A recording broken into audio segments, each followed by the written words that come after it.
St. Louis, Missouri, and we are about to offer Psalm 69.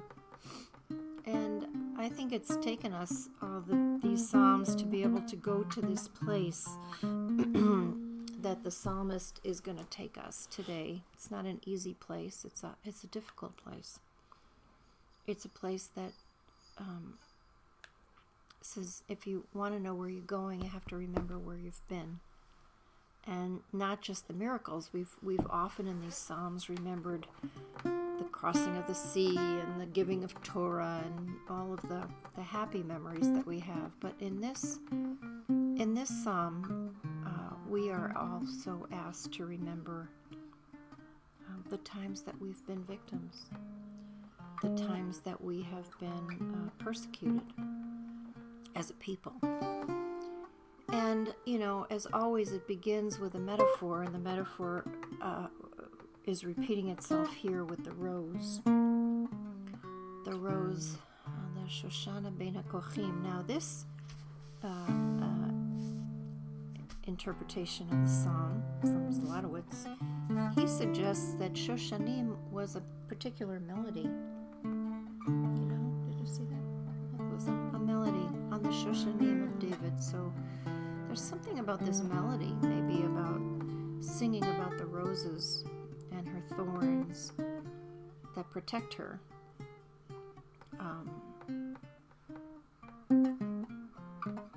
That allows us. It's a makam. It's a particular makam. It's a makam, I'll bet it is. So, it's our custom.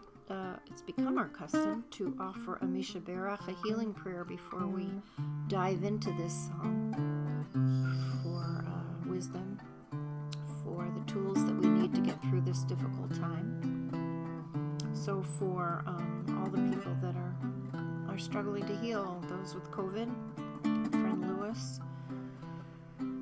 For Sam, for Jack, for Corinne and her baby, for little Deegan, for all the people that we know could use a little bit of healing right now. Please hold them in your hearts as we offer this Misha Berach, this healing prayer.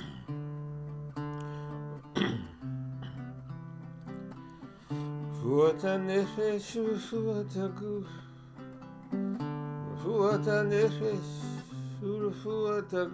the healing of the spirit, the healing of the body, for the healing of the spirit and the healing of the body, for those we know, for those we don't know. On my right, the angel Michael, on my left, the angel Gabriel.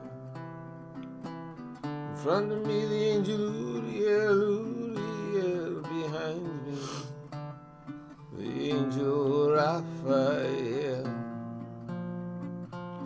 Above my head, Shekhinah.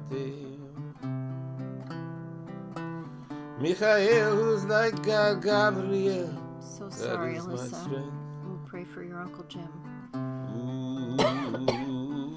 Uriel, God is my light.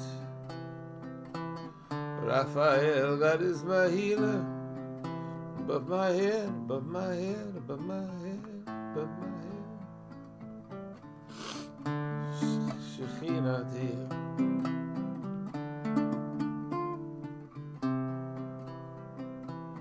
Baruch atah Adonai, Rofei HaCholim. Blessed are you, great healer. Amen. Amen. Amen.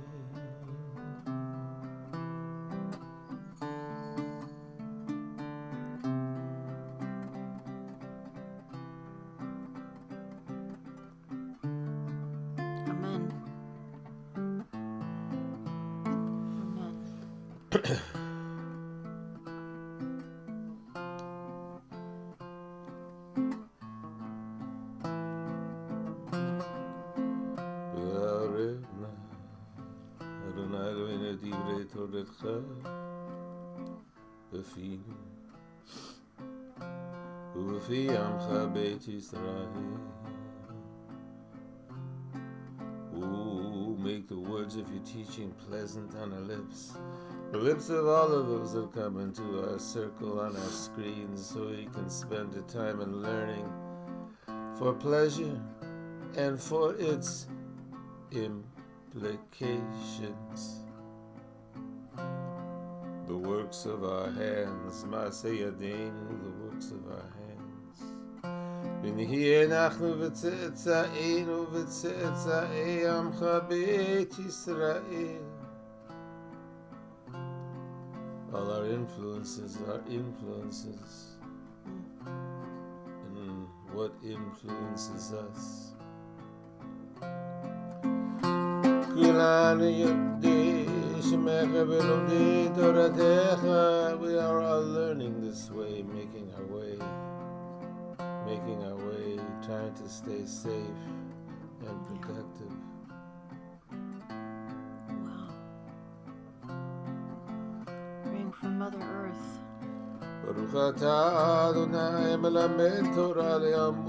Nothing else matters if we don't take care of the earth, right? Blessed are you who teaches in this fashion. Say amen.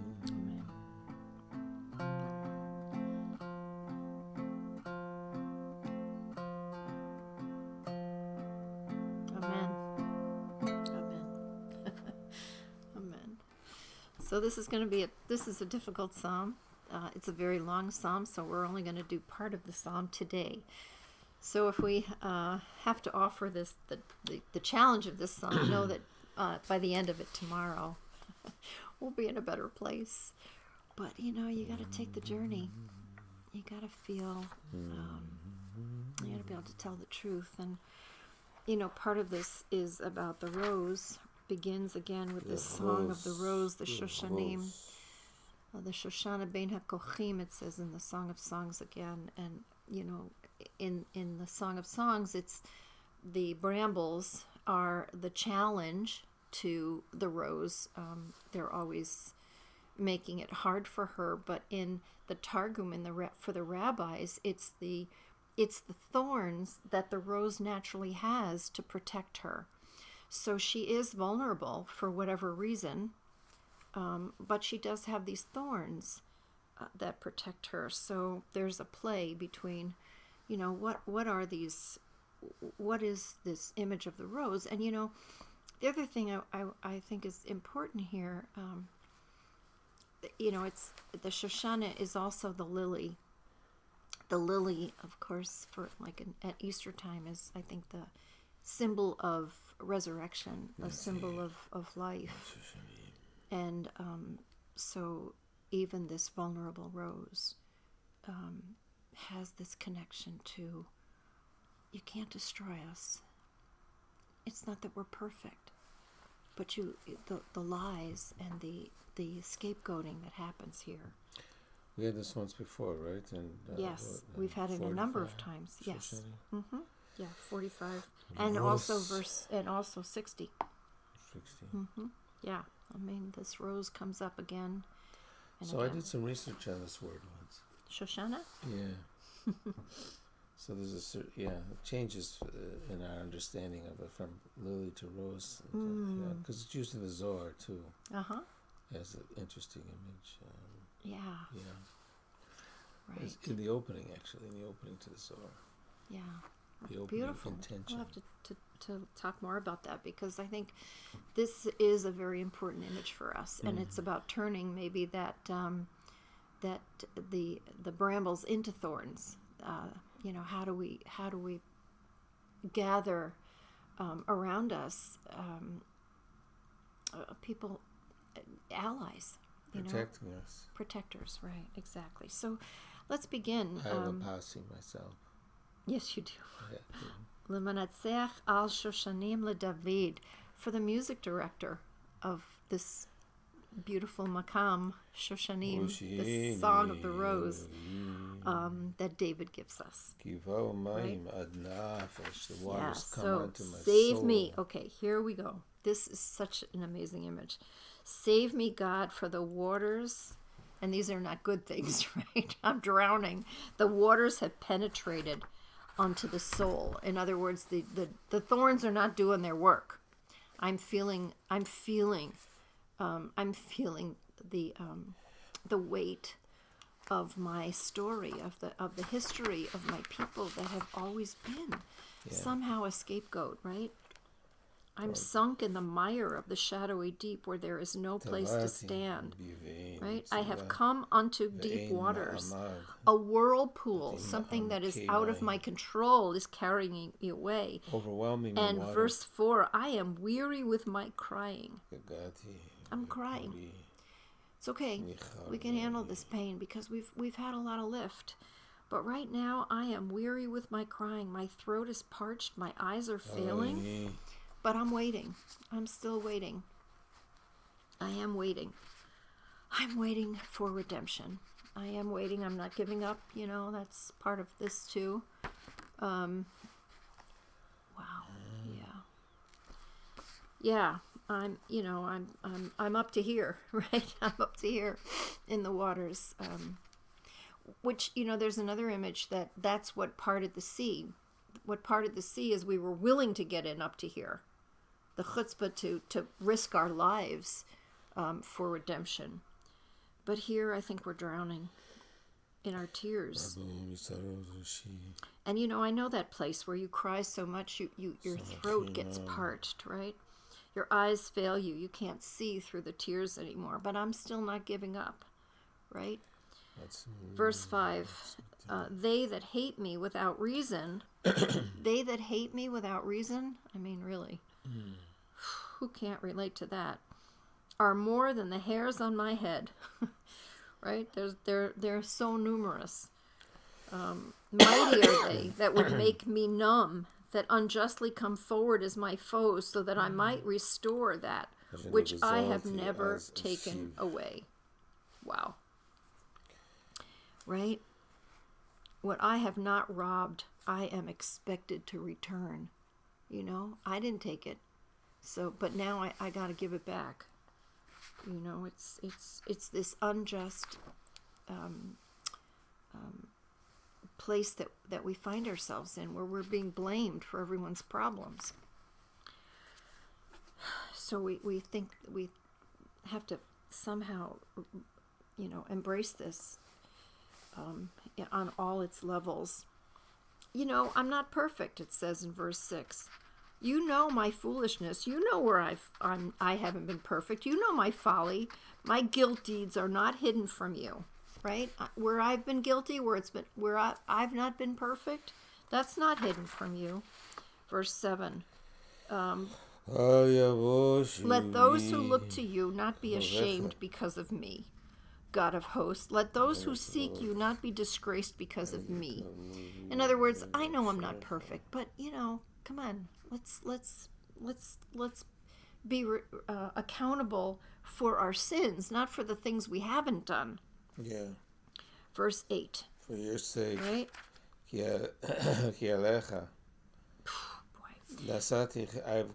I have taken it on for your sake. Right. I have borne insult. The blush of shame has covered my countenance, right? I've become a stranger to my family, to my brothers, and an alien. To the children of my mother. Yeah, to my family. Wow. It says here, I've been unworthy of rights. Because I've been zealous, to my family, man. Maybe yeah. I've been too zealous. Maybe. It Verse ate 10, me up. Zeal for your house has devoured me. The insults of them that insult me have fallen upon me. So I know I haven't been perfect. Verse 11. So I wept. I wept out my soul on the fast day. And it became reproach to me. Is that maybe a shout out to Isaiah? Your fasts mean nothing to me if you don't act righteously. Also, listen, this is the psalm that Jeremiah is always in the background here. Yes, right. Yes, this psalm should be read throughout with Jeremiah in mind. Wow. Whether he wrote it or not. Yeah, he was a bummer, Jeremiah. He always saw. Spoke the truth. Li. Like Here- my soul. He says here, they wept. declared me an alien in their midst because I was unwilling to give up my contact with my past and with the future that I hope to regain. In other words, we would not be moved. We wouldn't be converted. We wouldn't be changed. We wouldn't forget where we came from and who we were. And we stay. You know, there's this theory of anti-Semitism that. Well, it's kind of interesting. One of the reasons that there's been anti-Semitism is because we have this teaching about changing the world. I mean, it's always about changing the world, about tshuva, about transformation, about changing the world. And if you're in power and you like the way the world is, you like the order of the way the world is, and you hear people talking about changing the world, you're going to make them your scapegoat. You're not going to like that. We got that outsider's edge, no doubt about that. Yeah. But you know, also here, what we learn from King David is that you have to also look at yourself. Yes. You know, he's also right. He's also really introspective about this too. He says, "What's my part in this? What's my part in this? And how can often I there was a part. pull out, cleanse myself." Wow. Yeah. Let's go, sister. I wept out my soul on that first day. It became a reproach to me. Verse 12, if I made sackcloth be my garment, I became a byword to them. Wow. The way that he says it here. I became a mashal. I became a story or a proverb. Right. That'd be an interesting way of reading it. Yeah. I became a parable. Yeah. That's so good. And then verse 13. They that hold seats in the gate and the songs of the drunkards deliberate against me. Right? Oh, you got to say something about that. Yeah. The jeering songs of drunkards mock me. They sit in the gate and they talk about me. They talk about me in the gates. Not imagining it. And they sing drunken songs. Vani. Verse 14. But as for me, here's pivot. My prayer, right. But as for me, my prayer shall be to you, God. You know? At the right time. At the right time. Right. Who, even while judging, remains in the abundance of your loving kindness. Your mercy is so great. Answer me. Answer me with some truth. Me. There's a good word. Answer me with truth. Right. Save me with truth. Save me with truth. It's truth that's going to save me. Yeah. You know? Yeah, I love that. Right? Truth will save me. Yeah, truth will save me. What will set you free? Verse 15. Deliver me out of the mire, out of this muck I'm in, right? So that where I'm drowning. Save me out of the mud. So that I shall not sink. Let me be delivered from them that hate me. Sink out of and the from the depths of that water that's drowning me. The swirling waters. Yeah, that's cool. Don't let no whirlpool of water carry me away, nor let me the shadowy deep engulf me. Depression, right? Nor the pit. I can't let this darkness of my soul. Don't shut the lid on the pit. On the well, the pit, be'er. Don't let the shadowy deep engulf me. Neither let the well shut its mouth over me. That's really good. That's great imagery. I love that. Beautiful. Oh God, all this water. Not the lid close on the well, man. Answer me. Come on. Look up and Aneni. Answer me, God.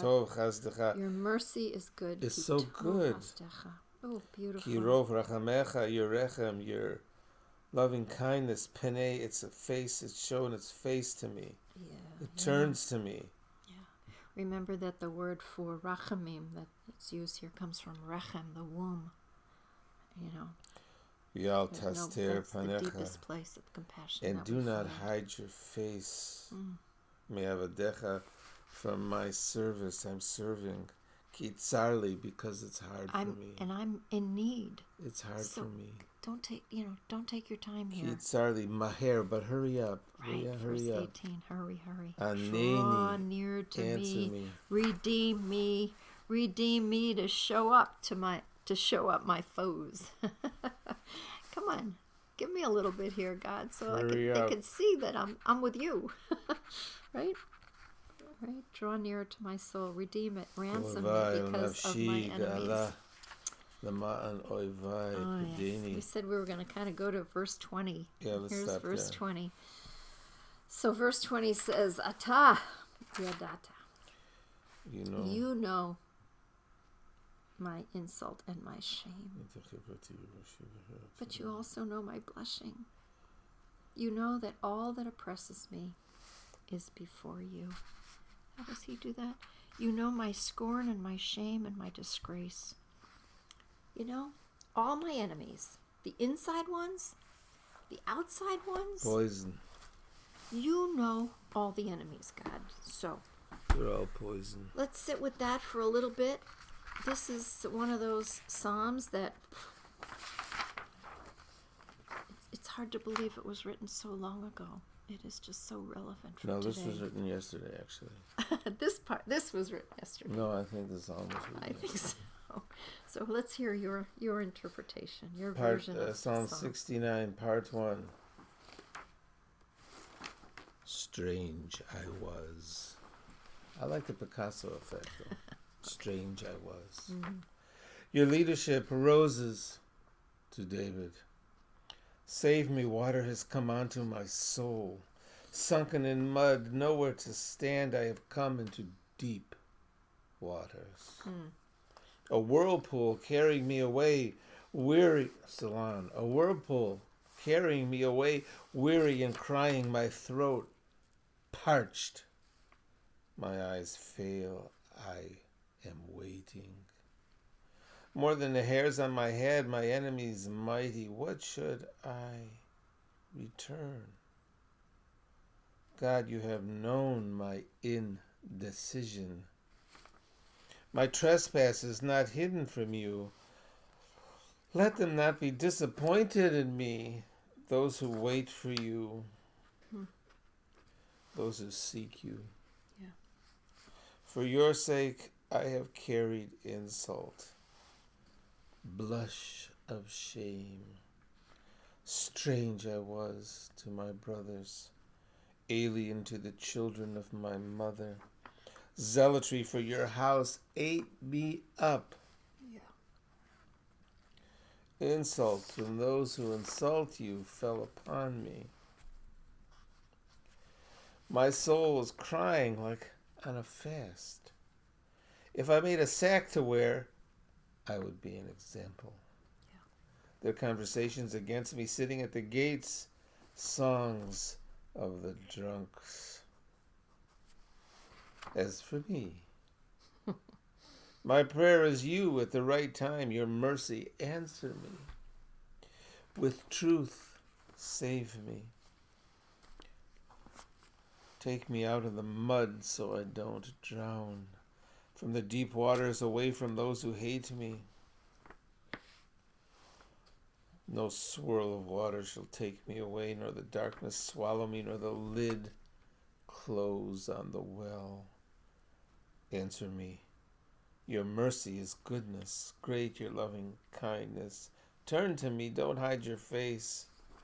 When I am troubled, come quick, hurry up, answer me. Draw close to my soul, redeem it, ransom me from my enemies.